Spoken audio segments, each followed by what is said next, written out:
السلام علیکم ورحمۃ اللہ وبرکاتہ۔ الحمد للہ رب العالمین والصلاة والسلام علی اشرف الانبیاء والمرسلین نبینا محمد وعلی آلہ واصحابہ اجمعین۔ اعوذ باللہ من الشیطان الرجیم، بسم اللہ الرحمن الرحیم۔ امن فلا رفث ولا فسوق ولا جدال فی الحج۔ وقال نبی صلی اللہ علیہ وسلم خذوا انی مناسککم سبحانک لا علم لنا الا ما علمتنا انک انت العلیم الحکیم رب اشرح لی صدری ویسر لی امری واحلل عقدۃ من لسانی یفقہوا قولی رب زدنی علما۔ مختصر حمد و صلوات کے بعد، یعنی اللہ کی تعریف اور اللہ کے نبی صلی اللہ علیہ وسلم پر درود و سلام پڑھنے کے بعد قرآن مجید کی ایک آیت کریمہ اور رسول اکرم صلی اللہ علیہ وسلم کی ایک حدیث پڑھی گئی ہے۔ انشاءاللہ الرحمن بالکل ہی اختصار کے ساتھ اسی آیت و حدیث کی روشنی میں حج کی تربیت سے متعلق چند باتیں آپ کے سامنے آئیں گی۔ اللہ ہمیں صحیح کہنے، صحیح سننے اور صحیح سمجھنے اور صحیح باتوں پر عمل کرنے کی توفیق عطا فرمائے، آمین۔ سب سے پہلے بات یاد رکھیے کہ ہم لوگ گھومنے پھرنے کے سفر میں نہیں آئے، ہم لوگوں کا سفر حج کا سفر ہے۔ حج اسلام کے 5 بنیادی ارکان میں سے ایک آخری رکن ہے۔ آپ کو معلوم ہے کلمہ شہادتین، اشہد ان لا الہ الا اللہ و اشہد ان محمد رسول اللہ، یہ گواہی دینا، نماز پڑھنا، زکوٰۃ دینا، روزہ رکھنا اور 5واں حج کرنا۔ زندگی میں ایک بار حج فرض ہے اس انسان پر جو انسان حج کرنے کی طاقت رکھتا ہے، جسمانی اعتبار سے اور ساتھ ساتھ مالی اعتبار سے۔ اللہ تبارک و تعالیٰ نے آپ لوگوں کو، ہم لوگوں کو چنا ہے اور اپنے فضل و کرم سے ہمیں اس لائق بنایا کہ ہم حج بیت اللہ کے لیے اللہ کے گھر تک پہنچ چکے ہیں، الحمدللہ۔ 2 بار ہم نے الحمدللہ عمرہ بھی کر لیا، اب بالکل ہی اخیر کی تیاری میں لگے ہوئے ہیں۔ کل کے بعد سے یعنی پرسوں سے حج ہمارا شروع ہو جائے گا۔ اسلامی تاریخ کے اعتبار سے 8ویں ذی الحجہ سے حج شروع ہوتا ہے۔ 8، 9، 10، 11، 12 یا پھر 13، 5 یا 6 دن، کم سے کم 5 دن اور 6 دن میں حج ادا ہو جاتا ہے۔ ظاہر سی بات ہے حج ایک بہت ہی بڑی عبادت ہے۔ اس بڑی عبادت کو انجام دینے کے لیے بڑا اہتمام بھی کرنا پڑتا ہے اور بڑی تیاری بھی کرنا پڑتی ہے۔ یہ الگ سی بات ہے کہ ہمارے پاس مال ہوتا ہے، ہم فوراً پر کرتے اور یہاں چلے جاتے اور پورے طور سے ہماری تیاری نہیں ہو پاتی، جبکہ ہماری ذمہ داری بنتی ہے کسی بھی کام کو کرنے کے لیے ہمیں اس سلسلے میں معلومات چاہیے۔ یہی وجہ ہے کہ اللہ کے نبی صلی اللہ علیہ وسلم نے حجۃ الوداع کے موقع پہ فرمایا تھا، وہی زندگی کا اللہ کے نبی صلی اللہ علیہ وسلم کا آخری حج تھا اور وہی پہلا حج تھا۔ اس میں آپ نے الوداعی تقریر کی تھی، اس بنیاد پر انہیں حجۃ الوداع کہا جاتا ہے، حجۃ الوداع کہا جاتا ہے۔ اس موقع پر آپ نے فرمایا تھا خذوا عنی مناسککم، لوگو مجھ سے حج کے احکام و مسائل سیکھ لو۔ تو اللہ کے نبی صلی اللہ علیہ وسلم نے سکھلایا بھی اور پریکٹیکل کر کے بھی دکھایا، کس طرح کون سا کام کرنا ہے۔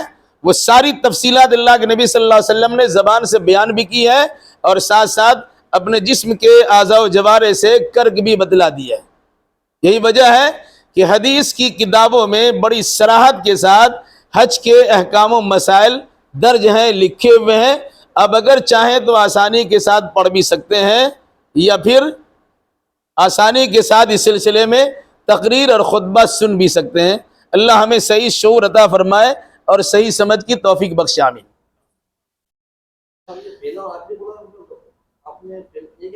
جی، اللہ کے نبی صلی اللہ علیہ وسلم نے ایک ہی حج کیا ہے۔ حج 9 ہجری میں فرض ہوا تھا اور اس کے بعد اللہ کے نبی صلی اللہ علیہ وسلم نے حضرت ابوبکر صدیق کو ہجرت کے 10ویں سال میں امیر الحاج بنا کر پیش کر دیا تھا اور اس کے بعد آپ نے اعلان کیا کہ آئندہ سال میں حج کرنے کو جاؤں گا۔ تو 9 ہجری میں حضرت ابوبکر صدیق نے حج کیا اور اسی موقع پر اعلان ہوا تو سن 10 ہجری کے ذی الحجہ میں آپ نے حج کیا، اور پھر اس کے بعد 11 ہجری ہجرت کے 11ویں سال محرم، سفر اور ربیع الاول، تقریباً 2.25 مہینے کے بعد اللہ کے نبی صلی اللہ علیہ وسلم کا وصال ہو گیا۔ حج کے 5 دن یا 6 دن ہیں۔ پہلا دن کا نام ہے یوم الترویہ، یعنی 8ویں تاریخ، اسلامی اور عربی سال، عربی مہینے کے اعتبار سے مہینے کا نام ہے ذی الحجہ، جو بالکل آخر مہینہ ہے، 12واں مہینہ ہے، اس کی 8ویں تاریخ سے حج شروع ہوتا ہے۔ 8ویں تاریخ سے حج شروع ہوتا، 8ویں تاریخ کو فجر کے بعد نکلا جاتا ہے، ظہر سے پہلے پہلے منی پہنچا جاتا ہے۔ لیکن یہاں چونکہ افراد کی کثرت ہو گئی ہے، بے انتہا افراد موجود ہیں، تعداد زیادہ ہے، اس مناسبت سے معلم چونکہ سب کو پہنچانا ان کی ذمہ داری ہوتی ہے، اس مناسبت سے وہ کرتے کیا ہے کہ 8 تاریخ کی جو پہلے رات آنے والی ہوتی ہے، اسی رات ہی سے اپنے حاجیوں کو منی پہنچانا شروع کر دیتے ہیں۔ چونکہ ہمارے اختیار میں نہیں ہے اس لیے جایا جا سکتا ہے، لیکن اگر کسی کے اختیار میں ہو تو فجر پڑھ کے جانا زیادہ بہتر ہے۔ تو 8ویں تاریخ یعنی کل ہمارا دن گزر جائے گا، کل دن گزرنے کے بعد عشاء کے بعد کسی وقت بھی جایا جا سکتا ہے۔ اس سلسلے میں یاد رکھیے گا، عام طور سے آپ سے کہا جاتا ہے کہ عشاء کے بعد جانا ہوگا، تو لوگ کرتے کیا ہے کہ عشاء کے بعد فوراً احرام وغیرہ پہن کر کے تیار رہتے ہیں، اور کبھی کبھی ایسا ہوتا ہے کہ معلم کی گاڑی آنے میں تاخیر ہوتی ہے اور فجر کے بعد جانے کا موقع ملتا ہے۔ صرف مقصد یہ ہوتا ہے کہ اب عشاء کے بعد شاپنگ کرنے اور ادھر ادھر گھومنے پھرنے کے لیے جائیں نہیں، بلکہ عشاء کے وقت میں اپنے سامان کی تیاری کر لیجئے، اور تیاری کرنے کے بعد اپنے روم میں بالکل آرام کیجئے۔ بس جب آئے گی، لوگ آپ کو لے جانا چاہیں گے، 1 گھنٹہ پہلے آپ کو خبردار کریں گے، آپ نہائیے دھوئیے، وضو کیجئے، احرام کا کپڑا پہنیے اور اس کی نیت کیجئے، پھر نکل جائے گا، تاکہ آپ کی غیر حاضری میں گروپ لیڈر کو کسی قسم کی تکلیف نہ ہونے پائے، اور معلم کی طرف سے جو فرمان ہمارے سامنے آتا ہے اس کی خلاف ورزی نہ ہونے پائے۔ ورنہ کبھی کبھی ایسا ہوتا ہے، اور مغزہ قسم کی بھی معلم ہوتے ہیں، چلو چلو لے کے چلتے ہیں، پھر آپ بس سے چھوٹ جائیں گے اور نتیجے کے طور پر پریشانی آپ کی بڑھ جائے گی۔ اس مناسبت سے اگر کوئی 8 تاریخ ہی کو لے جانا چاہتا ہے تو جایا جا سکتا ہے، بہتر ہے فجر کے بعد جانا۔ 8 تاریخ یعنی مان لیجیے ہمارا اس سال 8ویں تاریخ جمعہ کا دن ہے، جمعہ کے دن فجر کے بعد جانا مناسب ہے، لیکن اگر رات میں جانے کی باری آتی ہے تو کوئی انکار نہ کرے، جا سکتے ہیں، چلے جائیے گا، کوئی کام وہاں آپ کا نہیں ہے۔ وہاں پہنچنے کے بعد جس طرح نارمل یہاں ہے اسی انداز سے وہاں نارمل رہیے گا، 5 وقت کی نماز 5 وقت میں پڑھیے گا، اور کوئی کام نہیں ہے، ذکر و اذکار کیجئے، قرآن کی تلاوت کیجئے، دعا مناجات کیجئے، اپنے لیے، اپنے گھر والوں کے لیے، رشتہ دار کے لیے، محلے والوں کے لیے، شہر والوں کے لیے، ملک والوں کے لیے، بلکہ پوری دنیا والوں کے لیے دعا کیجئے، کیونکہ سب کی نگاہیں آپ پر لگی ہوئی ہے کہ اللہ تبارک و تعالیٰ نے آپ کو اپنے دربار میں بلایا ہے، اور جس کو اللہ کے دربار میں پہنچنے کا، حاضری کا موقع مل جاتا ہے، اللہ نے بلایا ہے تو اللہ آپ کی بات سنے گا بھی۔ اسی مناسبت سے لوگ آپ سے درخواست بھی کرتے ہیں، ہمارے لیے دعا کیجئے گا، ہمارے لیے دعا کیجئے گا۔ تو 8 تاریخ کو ہمارا کوئی کام نہیں ہے، ہر وقت کی نماز اس کے وقت میں پڑھنا ہے۔ اب ایک چیز یاد رکھیے گا، اللہ کے نبی صلی اللہ علیہ وسلم کی سنت کے مطابق 4 رکعت والی نماز 2 رکعت پڑھنا یہ اللہ کے نبی صلی اللہ علیہ وسلم کی سنت ہے۔ ویسے اس مرتبہ ہم لوگوں کا معاملہ، جو ہمارے گروپ کا معاملہ ہے، چونکہ آپ مسافرت کے ایام میں ہیں، اس مناسبت سے فقہ حنفی کے مطابق اگر کوئی مسافر نہیں ہوتا ہے تو اسے پوری نماز پڑھنا پڑتی ہے۔ چونکہ آپ لوگ مسافر میں ہیں، اس مناسبت سے اگر 2 رکعت نماز پڑھی جاتی ہے تو 2 رکعت نماز پڑھنے میں آپ کو کسی قسم کی قباحت محسوس نہیں ہونی چاہیے۔ ظہر کی نماز ہو کہ عصر کی نماز ہو کہ عشاء کی نماز ہو، 2 رکعت پڑھی جائے گی، ساری سنتیں معاف رہتی ہے۔ ہاں، فجر کی سنت پڑھی جاتی ہے اور وتر کی نماز پڑھی جاتی ہے۔ چونکہ پہلا دن ہمارا جمعہ کا دن ہے تو جمعہ کے دن ہے، ہم جمعہ کی نماز پڑھا بھی سکتے ہیں۔ اگر آپ لوگ تیار ہو جائیں تو خیمہ میں باضابطہ جمعہ خطبہ ہوگا، اور جس طرح جمعہ کی نماز ہوتی ہے اس طرح جمعہ کی نماز پڑھی جائے گی، اور اگر آس پاس میں کوئی مسجد ہے تو آپ جا کے مسجد میں آپ جمعہ کی نماز پڑھ سکتے ہیں، آپ کا اپنا اختیار ہے۔ یہ جو وقت آپ کو ملے ہیں 24 گھنٹے کا، مان لیجئے 8 تاریخ کا، دوسرے دن فجر کے بعد ہمیں نکلنا ہے عرفہ۔ ہو سکتا ہے کہ فجر کے بعد نکلنے کے بجائے آپ کو کل یعنی جمعہ کے دن گزرنے کے بعد رات میں عشاء کے بعد پھر آپ سے کہا جائے گا کہ آپ تیار رہیے گا، سب کو عرفہ لے کے جائیں گے۔ مقصد اس کا وہی ہوتا ہے کہ اپنا ہوٹل چھوڑ کر یا اپنا روم چھوڑ کے کہیں باہر نہ جائے، تاکہ آپ کے گروپ لیڈر کی طرف سے خبر دی جائے کہ بس آ چکی ہے، تیاری کرنی ہے اور نکلنا ہے۔ اس مناسبت سے آپ کو وہاں بھی تیار رہنا ہے، ادھر ادھر جانے کی ضرورت نہیں ہے، وہاں تو شاپنگ کرنے کا معاملہ نہیں ہے، لیکن یہ ہے کہ کیونکہ ہمارے پاس 24 گھنٹہ کا وقت ہے، ہم ادھر ادھر ملنے جلنے والوں سے مل سکتے ہیں، کبھی ان سے ملاقات ہے بھی، کبھی اس خیمے کے لوگوں سے ملاقات ہے، تو وقت ہمارا برباد۔ یاد رکھیے گا، ہمارے ایک آدمی کی دیری کے نتیجے میں پورا گروپ کو تکلیف پہنچ سکتی ہے، تو ہمیں اپنی ذات سے کسی کو تکلیف نہیں پہنچانا ہے، اس کا ہمیں خاص خیال کرنا ہے۔ عرفہ کا دن یعنی 9ویں تاریخ، جی ہاں بس لے آتا، معلم کی ذمہ داری ان کو لے جانے کی۔ ماشاء اللہ، مینا سے عرفہ کے لیے کوئی سنیچر کو ہم فجر کے بعد نکل رہے ہیں، ٹھیک ہے؟ فجر سے لے کے ظہر تک کسی وقت بھی پہنچ گئے الحمدللہ۔ کبھی کبھی ایسا ہو سکتا ہے کہ بس تاخیر سے پہنچے، ٹھیک ہے، کیونکہ جام راستہ ہوتا ہے، کبھی ایسا ہوتا ہے کہ بس تاخیر سے پہنچے تو آپ کا ظہر بھی چلا جا سکتا ہے اور عصر بھی چلا جا سکتا ہے، لیکن جب پہنچے گا پڑھ لیجئے گا۔ لیکن کوشش ہماری بھی ہو اور دعا ہماری یہ ہو کہ اللہ تعالی ہمیں وقت پر پہنچا دے۔ ظہر کے وقت میں اذان ہوتی ہے، اگر آپ کہیں جمعہ کی نماز پڑھتی ہوگی تو اندازہ آپ نے لگایا ہوگا کہ جمعہ کی نماز میں خطبہ ہوتا ہے، خطبہ کے بعد پھر نماز ہوتی ہے۔ عرفہ کے دن یہی ہوتا ہے کہ ظہر کا وقت جب شروع ہوتا، اس وقت میں باضابطہ پون گھنٹے کا، زیادہ زیادہ 1 گھنٹے کا خطبہ ہوتا ہے۔ جو امام ہوتا ہے وہ پورے سال کے مسائل اور مسلمانوں سے متعلق بہت سارے مسائل اور بہت سی تعلیمات کا درس دیتے ہیں اور اس طریقے سے پیغام سناتے ہیں۔ پھر اس کے بعد اذان ہوتی ہے، اذان ہونے کے فوراً بعد 2 رکعت نماز امام پڑھاتے ہیں ظہر کی۔ اذان ہوئی، اقامت ہوئی، 2 رکعت نماز ظہر کی پڑھاتے ہیں مسجد نمرہ میں۔ پھر اس کے بعد فوراً سلام پھیرنے کے فوراً بعد پھر ایک مرتبہ اقامت کہی جاتی، تکبیر کہی جاتی اور 2 رکعت نماز پڑھی جاتی ہے عصر کی، یعنی ظہر عصر کی نماز ایک وقت میں 1 اذان اور 2 تکبیر سے پڑھی جاتی ہے، 2 کر کے۔ آپ کی نماز ہو گئی۔ ظہر عصر کی نماز آپ نے پڑھ لی اول وقت میں، تو اس وقت سے لے کر کے مغرب تک یہ لمبا وقت رہتا ہے۔ اس لمبا وقت میں آپ کو لمبی دعا کرنے کا موقع مل سکتا ہے۔ اگر آپ کے پاس وقت ہے تو نفل نماز جتنا پڑھنا چاہے پڑھ سکتے ہیں، کوئی رکاوٹ نہیں ہے۔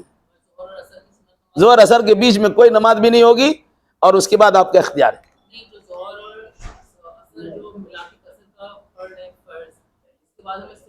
کچھ پڑھنے کی ضرورت نہیں ہے، اب دعا کیجیے صرف۔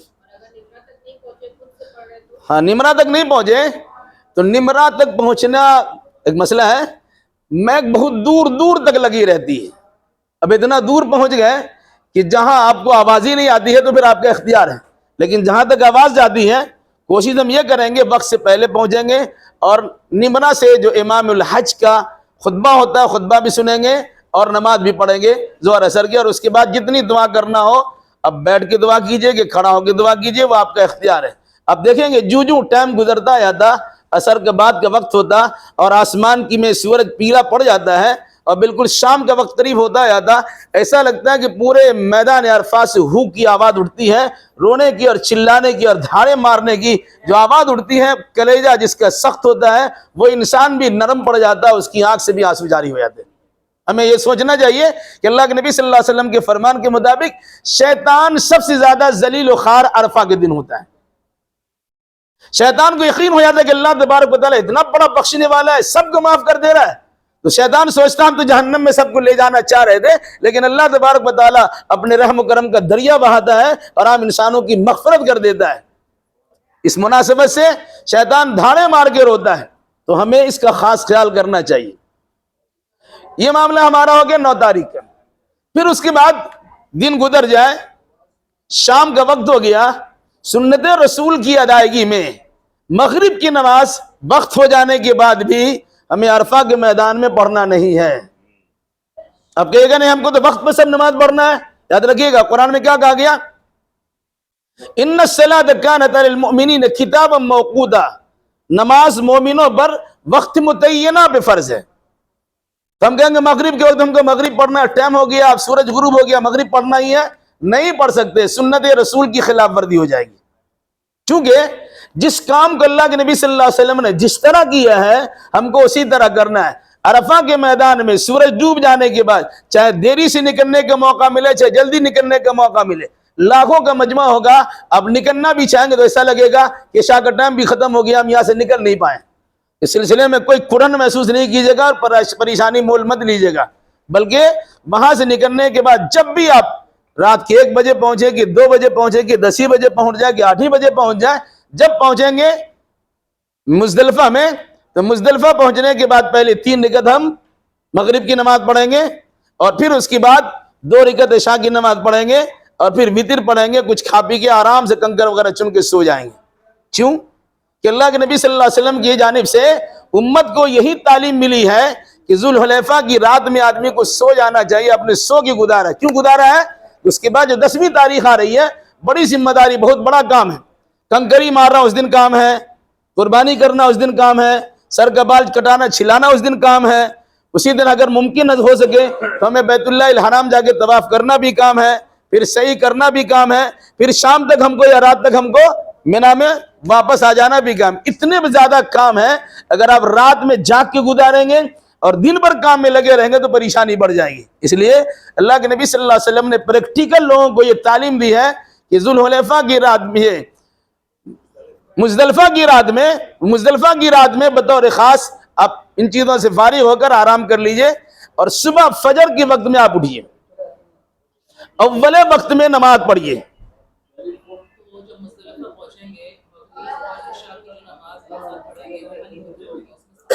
نہیں، پھر فجر کی نماز ہم پڑھے اول وقت میں، پھر اول وقت میں نماز پڑھنے کے بعد آپ کا وقت رہتا ہے. وقت رہے گا تو آپ قبلہ رخ ہو کر کے جتنی لمبی چوڑی دعا کرنا چاہے بہتر ہے کھڑے ہو کے دعا کیجئے، اتنی طاقت نہیں تو بیٹھ کے بھی دعا کر سکتے ہیں. دعا کیجئے. سورج کے نکلنے سے پہلے پورے دور سے صاف ہو گیا. پہلے یا اختی ادھر لا تحرج فی هذا المسئلہ.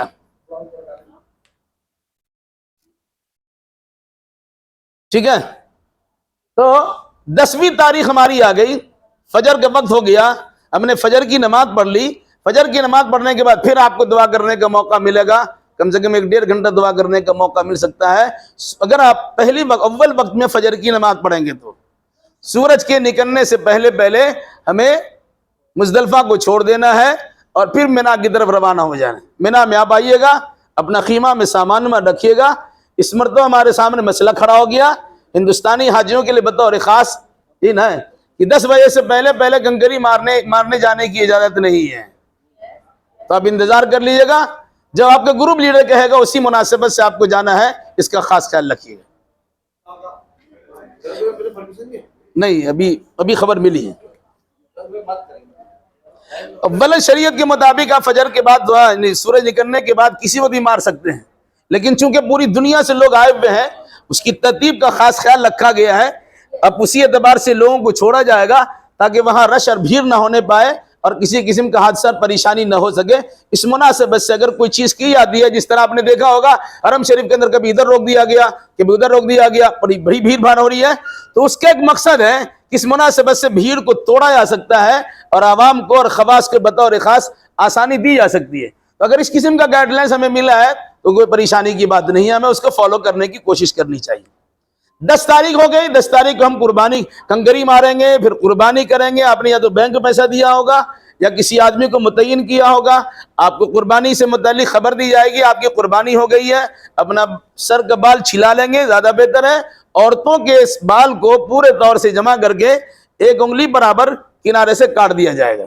بس ان کا بھی جس طرح آپ نے عمرہ میں کیا ہے اسی انداز سے حج میں کر لیں گے. یہ آپ کا معاملہ ختم ہو گیا. پھر اس کے بعد یہ انگلی چوڑائی کتنی ہوتی ہے؟ اتنی لمبائی میں نہیں. ہاں، اس طریقے سے آپ کا کام ختم ہوا، پھر آپ نہائیے دھوئیے، نارمل لباس میں چلے آئیے، آپ کا احرام اتر جائے گا۔ گویا احرام آپ نے 8 تاریخ کو پہنا تو 9 تاریخ کے احرام میں ہے، 10 تاریخ کے آدھے دن تک آپ احرام کی حالت میں، احرام سے فارغ ہو گئے، نہا دھو کر کے جس طرح کپڑا پہنتے ہیں نارمل کپڑا پہنیے، اور اس کے بعد آپ طواف جائے کیجئے، صحیح جائے کیجئے۔ جو بھی دیری اور تاخیر ہو اس کا خاص خیال کریے گا کہ رات کا کچھ نہ کچھ حصہ آپ کو منا میں گزارنا ہی ہے۔ اس لیے رات کے 12 بجے کے 1 بجے ہو سکتا ہے تاخیر ہو جائے، اگر آپ اس دن کرنا چاہیں تو پھر آپ کو واپس ہو جانا ہوگا، اور منا میں فجر سے پہلے 1-1.5 گھنٹہ پہلے آپ کو آ جانا چاہیے۔ اگر مغرب تک آ جائے گا تو اچھی بات ہے، یا کسی وقت بھی آ جائے، اگر نہیں آتے تو آپ کو دم دینا پڑ جائے گا۔ ہاں کسی کے ساتھ مجبوری ہو جائے، اللہ تعالیٰ بچائے، کسی کے ساتھ حادثہ پیش آ گیا، کوئی معذور ہے، کوئی کمزور ہے، کوئی بیمار ہے، اس کے لیے مسئلہ الگ ہے۔ لیکن جس کے پاس کوئی عذر اور بہانہ نہیں ہے، عذر شرعی نہیں ہے، پھر ایسے لوگوں کو رات منا میں گزارنا ضروری ہے، جس کو مبیت منا کہتے ہیں۔ اگر منا میں رات نہیں گزاریں گے تو آپ کو دم دینا پڑ جائے گا۔ یہ آپ کا 10 دن کا معاملہ ہو گیا۔ میں بتاتا ہوں، پہلا دن 10 تاریخ کو صرف بڑے جمرہ، بڑا، وہ شیطان نہیں ہے، وہ شیطان کے ایک طریقے سے ایک نمونہ بنا دیا گیا۔ ہم نے دیکھا ہے کہ وہ چھوٹا شیطان تھا، ابھی 4 منزلہ شیطان ہو گیا۔ وہ شیطان کیا ہے؟ ابراہیم علیہ السلام کو 3 جگہ پر قربانی کرنے سے شیطان نے بہکایا تھا، اور تینوں جگہ پر انہوں نے دردرایا تھا اور پتھر مار کو اسے بھگایا تھا۔ اسی چیز کی نقالی کے طور پر ہمارے یہاں کنکری مارنے کا 10 تاریخ کو صرف بڑے جمرہ کو، جس کو عام طور سے کہتے ہیں بڑے شیطان کو کنکری مارا جائے گا، بڑے جمرہ کی رمی کی جائے گی۔ رمی کنکری پھینکنے کو کہتے ہیں، رمی جمرہ۔ تو یہ 10 تاریخ کا کام آپ کا ختم ہو گیا۔ اگر کوئی آدمی اپنے اندر ہمت نہیں پاتا ہے تو وہ 10 تاریخ کو طواف اور صحیح نہ کر سکے تو نہ جائے، اس کا اختیار ہے۔ 10 کو نہیں کر سکیں گے تو 11 کو جائے، 11 نہیں کر سکتے 12 کو جائے، اس میں تو کسی کے اختلاف نہیں ہے۔ اگر کوئی انسان 12 نہیں کر سکتا 13 کو بھی کر سکتا ہے، جیسے جو آدمی مینا سے 13 کو نکلا وہ 13 کو بھی کر سکتا ہے۔ 12 تو اگر کوئی 10 کو نہیں کر سکا تو 11 کو، یا 11 کو نہیں تو پھر 12 کو وہ کام کر لے۔ یہ ہمارا کام ہوا 10 تاریخ کو۔ اب 11 نہیں دم دینے پڑے گا، اب نہیں کرے گا تو مسئلہ ہو جائے گا، وہ تو کرنا ہی پڑے گا کہ آپ کو طواف کرنا ہی کرنا ہے۔ ایک چیز یاد رکھیے گا، جب تک طواف نہیں کرتا ہے، قربانی کرنے اور کنکری کرنے مارنے کے بعد بال کٹا کر کے آدمی حلال ہو جاتا ہے۔ حلال مطلب یہ ہے کہ احرام کی پابندی سے کٹ جاتا ہے۔ صرف ایک پابندی رہتی ہے شادی شدہ جوڑوں کے لیے کہ وہ میاں بیوی کے تعلقات قائم نہیں کر سکتے ہیں جب تک کہ وہ طواف نہ کرے۔ یہاں تک اگر کوئی انسان طواف چھوڑ دیا، نہیں کیا، وہ یہ سوچے گا گھر چلا جائے گا، تو جب تک دوبارہ آ کے وہ آدمی طواف نہیں کرے گا تب تک ان کا ملنا جلنا نہیں صحیح ہوگا۔ اس کا خاص خیال رکھیے گا۔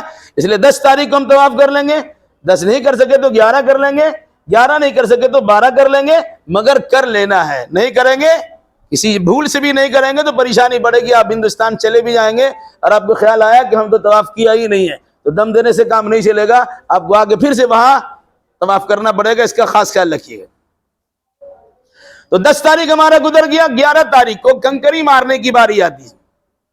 10 تاریخ کو فجر سے لے کے ظہر تک، ظہر سے لے کے عصر تک، زیادہ زیادہ مغرب تک بہتر ہے۔ اگر کوئی نہیں مار سکا ہے تو یہاں کے علماء نے، تمام مکاتب فکر کے علماء نے جمع ہو کر فتویٰ دیا ہے کہ 24 گھنٹے کنکری مار سکتے ہیں، گنجائش رکھی ہے۔ لیکن یہ گنجائش ہی سمجھیے گا، اب اسی کو سہولت سمجھ کے کرنا شروع مت کر دیجیے گا۔ بہتر یہ ہے کہ مغرب سے پہلے فارغ ہو جائے۔ چونکہ ہمارے پاس ٹائم دیا 10 بجے کا، ہم جانا بھی چاہیں گے تو ہمارا زوال تک ہوگا نہیں، زوال سے پہلے مار لینا بہتر تھا، لیکن نہیں کر سکے تو عصر تک مار لے، عصر تک نہیں مار سکے تو مغرب تک ضرور مار لیں۔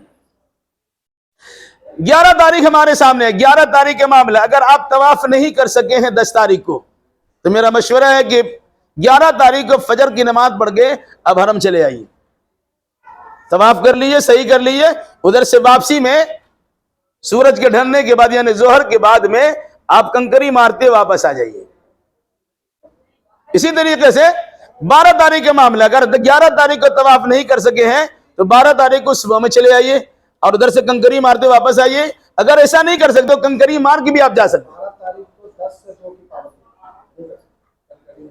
اچھا یہ بھی یاد رکھیے گا، ابھی پابندی کی بات آ رہی ہے کہ 12 تاریخ کو 10 سے 2 کے بیچ میں آپ کنکری نہیں مار سکتے. 10 سے پہلے مارنے کی گنجائش ہے لیکن بہتر نہیں ہے، سمجھا؟ زوال کے بعد ہی مارنا چاہیے. اس لحاظ سے 11 تاریخ ہو یا 12 تاریخ، ہاں میں بہتر ہے. اگر 11 تاریخ یا 12 تاریخ لوگ 10 بجے نکل جاتے ہیں، رش ہوتا ہے، بھیڑ بھاڑ اسی جگہ ہوتی ہے. اب ایسا کیجئے کہ کھانا ظہر کی نماز پڑھ لیجئے، کھانا کھا کے آرام سے نکلیے اور کنکری مار کے چلے آئیے گا، آپ کے لیے آسانی ہوگی.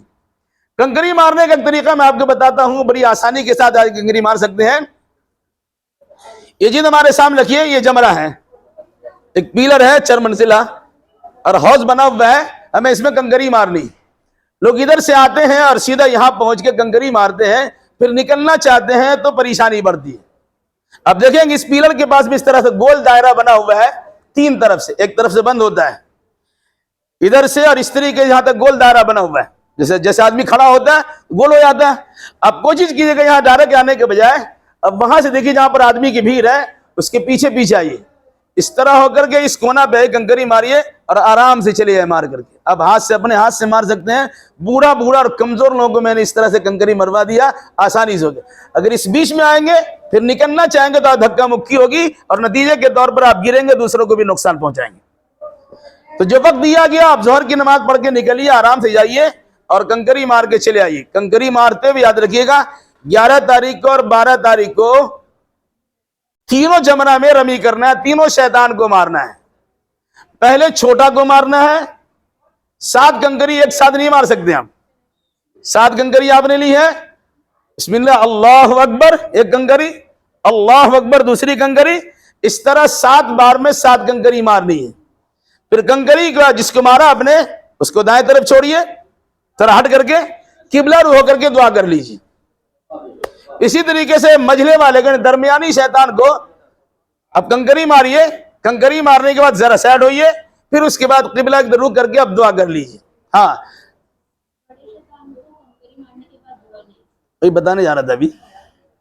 ہاں پھر اس کے بعد مجلہ، پہلے چھوٹا اور مجلہ ہو گیا، اب بڑے کنکری ماریں گے، کنکری مار کے گزر جائیے گا. اب کنکری مارنے کے بعد وہاں پر دعا نہیں کرنا ہے. یہ 11 تاریخ کا معاملہ بھی ہے اور 12 تاریخ کا معاملہ ہے، اس میں بھی دعا نہیں ہے. ہاں اگر کوئی اللہ کے نبی صلی اللہ علیہ وسلم نے دعا نہیں مانگا، سب سے بڑی وجہ یہی ہے. کسی بھی چیز کی وجہ یہی ہے کہ اللہ کے نبی صلی اللہ علیہ وسلم نے صحیح کام کیا.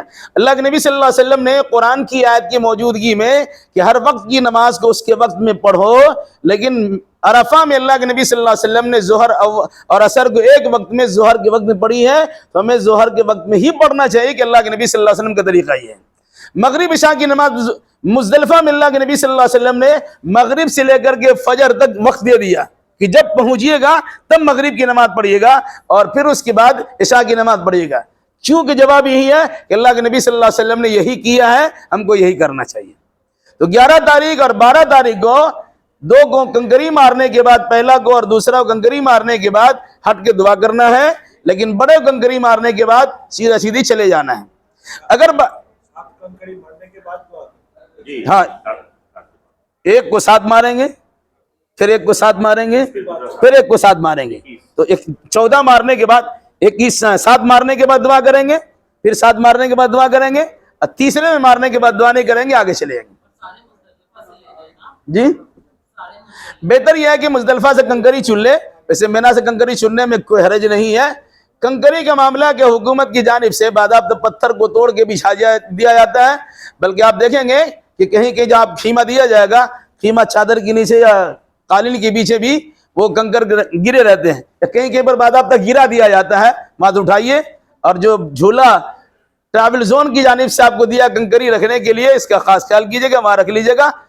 70 کنکری اٹھانے کی تاکید کی جاتی ہے، اس کو اٹھائیے گا اور اپنا پہلے دن سے 7 کنکری مارنا ہے بڑے کو 10 تاریخ کو، پھر اس کے بعد دوسرے دن 21، پھر تیسرے دن 21، اور پھر اس کے بعد اگر آپ رک گئے ہیں مغرب تک نہیں نکل سکے ہیں تو رک جائیے اور 13 تاریخ کی کنکری مارنے کے بعد ہی واپس آئیں گے.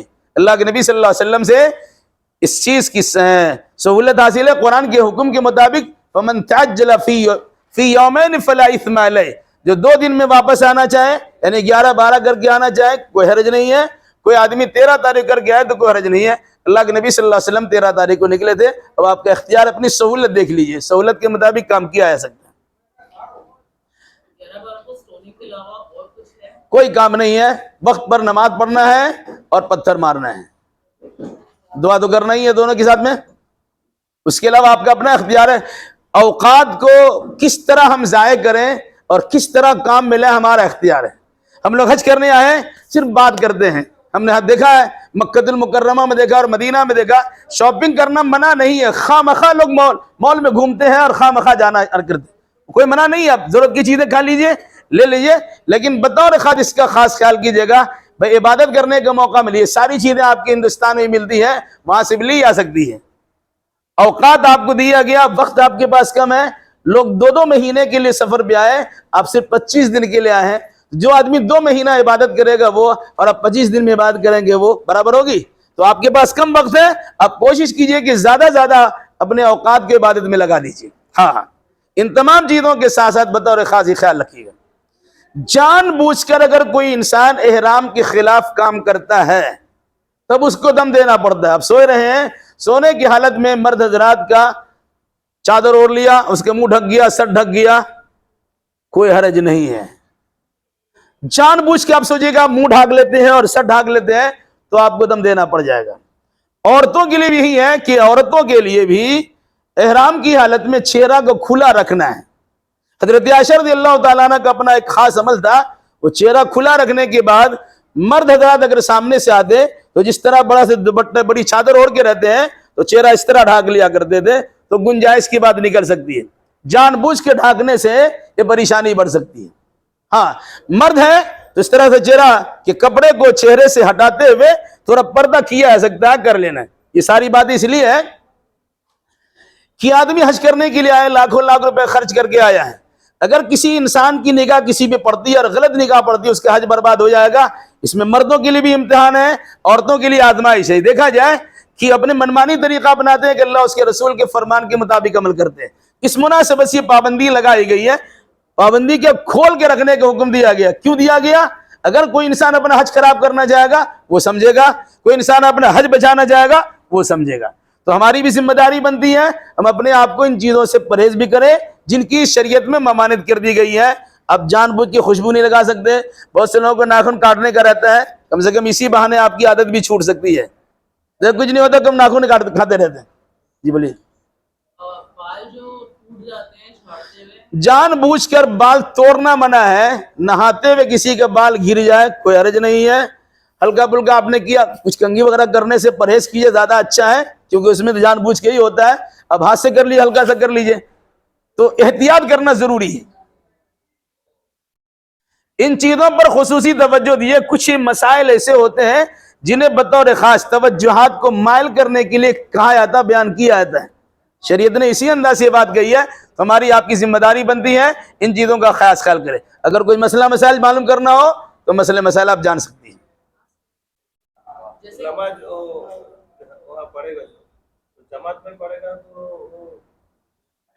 اللہ کے نبی صلی اللہ علیہ وسلم نے چونکہ وہاں نماز پڑھی ہے اور پڑھائی ہے ایک وقت میں 2 نماز, تو سنت کی ادائیگی میں چاہے جماعت چھوٹے یا جماعت پڑھے, بہتر یہی ہے کہ 2 وقت کی نماز ایک ساتھ پڑھ لیجئے. اور بہتر یہی ہے کہ 2 وقت کی نماز کو دو وقت میں یعنی 2 وقت کی نماز کو 2 کر کے پڑھیے, کیونکہ اللہ کے نبی صلی اللہ علیہ وسلم ہی پڑھی ہے. ویسے فقہ حنفی کے مناسبت سے عام طور سے کہتے ہیں کہ اگر جماعت کا ٹائم ہو گیا ہے, جماعت سے پڑھ رہے ہیں تو دونوں ایک ساتھ پڑھ لیے, 2 پڑھ لیے. اگر آپ کی جماعت چھوٹ گئی ہے تو 4 پڑھیے. چونکہ آپ مسافر ہیں اس لیے مسئلہ آپ کے ساتھ ہے ہی نہیں. آپ مسافر کی حیثیت سے ہیں, اس لحاظ سے آپ کو کوئی مسئلہ ہی نہیں ہے. آپ کو 2 وقت کی نماز یعنی 2 کر کے نماز پڑھنا ہی آپ کے لیے مسافرت مناسب ہے, قصر پڑھنا ہے. کھانے کا وقت ہو گیا, کھانا اٹھ جائے گا, تو ایسا ہے کہ امام صاحب ہمارے ساتھی ہیں, تھرو آؤٹ دا ٹور ہیں, کسی کو مسئلہ میں کوئی کوشچن آنسر کرنا ہے تو ہم نے کہا آپ کر سکتے ہیں, ابھی نہیں کر کے آپ کر لیجیے. ختم ہونے کے بعد 10:20 صفائی ہو گئی, 10:30 میں کھانا اٹھ جائے گا. تو 602 میں یہ ہے, کھانے کے بعد 602 کے باہر میں ہمارے پاس ایک علی ہے, وہاں پہ پورے ایک ساتھ پوچھنے کے بجائے تھوڑا درستہ کر کے پوچھ لیجئے, چلے گا. سمجھا؟ پورا ایک ساتھ نہیں پہنچنا ہے, اگر پہنچنا ادھر پہنچ لیا پھر ادھر